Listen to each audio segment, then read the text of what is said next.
और electronic media के हमारे सभी साथी, आज का प्रेस कॉन्फ्रेंस जो है जातिगत जनगणना को लेकर के, आप लोग सब लोग जान रहे हैं कि हम लोगों की मांग रही है शुरुआत से ही। इसी विषय पे आज हम लोग करने जा रहे हैं।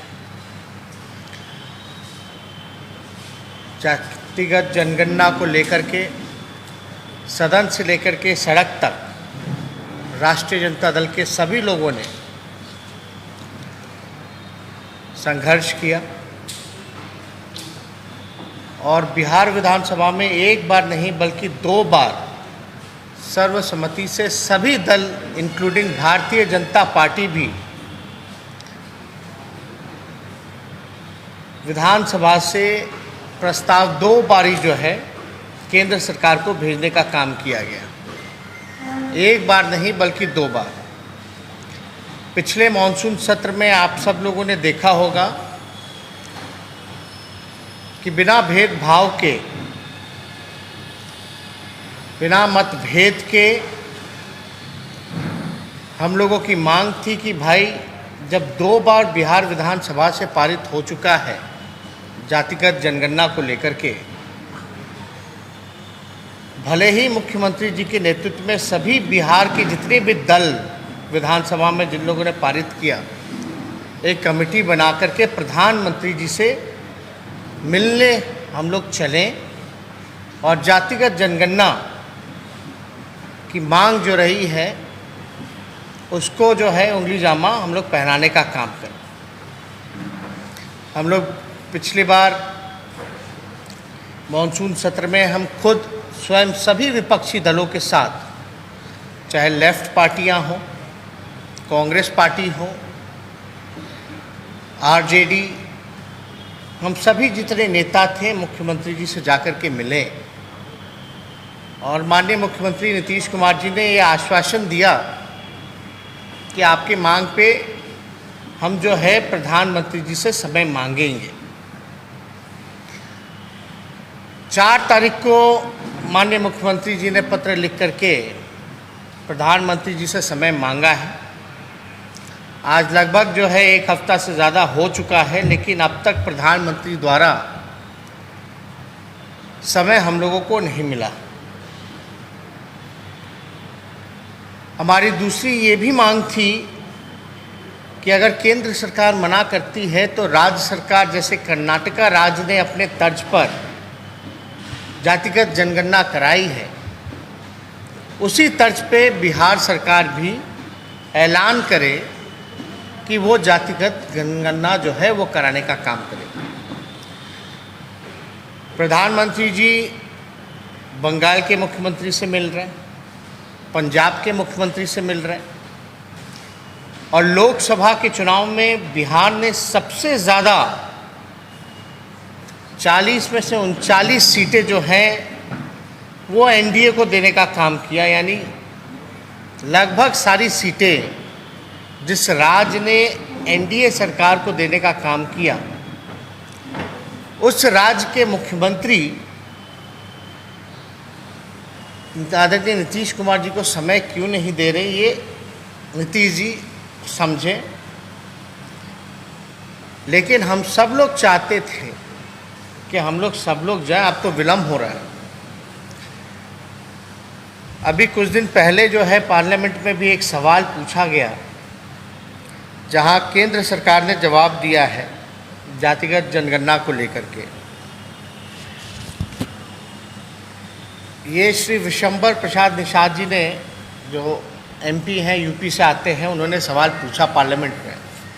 इसमें साफ तौर पे केंद्र सरकार ने जवाब दिया, the government of India decided not to enumerate caste wise population with other than SCs and STs in census as a matter of policy after independence।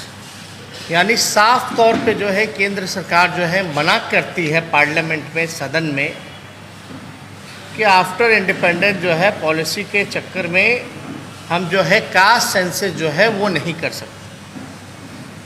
अगर आप देखेंगे तो लोकसभा में एक और सवाल पूछा गया जितने पिछड़े हैं, दलित हैं, उनके बैकलॉग के सवाल पर ये लगभग जो है 50% उनका बैकलॉग जो है वो खाली है।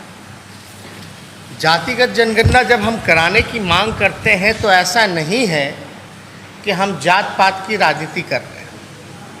आप समझिए कि ये पिछड़ेपन का जो बीमारी है, जो गरीबी की जो बीमारी है, पिछड़ेपन की जो बीमारी है, जो अंतिम पैदान पे जो सोसाइटी समाज हमारा खड़ा है, ये उसकी उन्नति और उत्थान के लिए आपको सही में आपको जानना पड़ेगा। किसी भी बीमारी का इलाज करने के लिए आपको बीमारी का पता करना पड़ेगा। तो ये जो कास्ट सेंसस है, जब तक ये नहीं पता चलेगा कि किसकी कितनी संख्या है, कौन जो है भीख मांगने वाला है, कौन जो है ठेला चलाने वाला है, कौन जो है नाला साफ करने वाला है, कौन जो है एक कमरे में जिसका पूरा परिवार बसर करता है, ये जब तक हम लोगों को नहीं पता चलेगा किसके परिवार के लोग 51% जो है दिहाड़ी मजदूर हैं, तब तक हम उनके विकास के लिए, उसके उत्थान के लिए हम कोई भी बजट से, कोई भी अलग से एलोकेट करके, बजट में प्रोविज़न करके अलग से कोई योजना नहीं बना सकते। तो आपको ये बीमारी का पता चलना चाहिए। उसी का एक मैकेनिज़्म है कि आप जो है जातिगत जनगणना जो है वो कराएं। अभी भी आप लोग देखते होंगे कितनी बड़ी संख्या है गरीबों की। आखिर ये लोग हैं कौन, कहाँ से आते हैं, कौन है? आदरणीय लालू जी, शरद जी, मुलायम सिंह जी के मांग पर आप लोगों को भी पता है कि आर्थिक, शैक्षणिक और जातीय जनगणना कराने की जो मांग पार्लियामेंट में लोगों ने किया था वो हुई, लेकिन पब्लिसाइज नहीं हुई।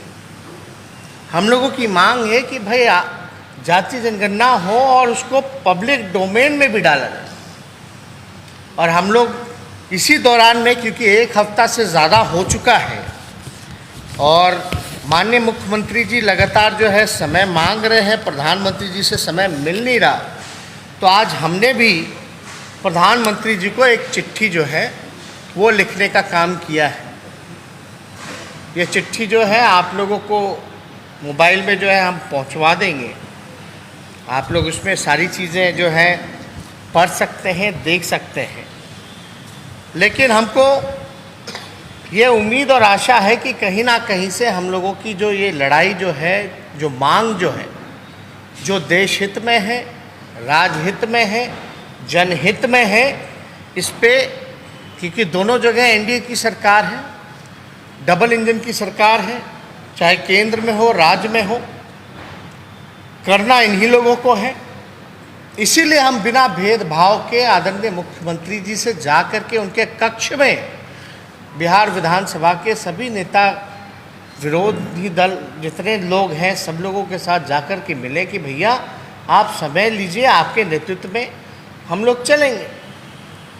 तो कहीं ना कहीं से अगर एक हफ्ते से समय नहीं मिल रहा है तो कहीं ना कहीं से ये मुख्यमंत्री जी का अपमान है। क्योंकि प्रधानमंत्री जी का हम ट्वीट हैंडल देखते हैं तो लगातार औरों से मिलने का समय है, लेकिन इतने महत्वपूर्ण इशू पर अगर उनको नीतीश कुमार जी को पूरे बिहार विधानसभा के जितने दल हैं उनके नेताओं का एक डेलीगेशन मिलना चाहता है, अगर नहीं मिल पा रहे तो कहीं ना कहीं से जो है, अब ये ज़्यादा हम नहीं बता सकते, लेकिन अब तक तो समय मिल जाना चाहिए।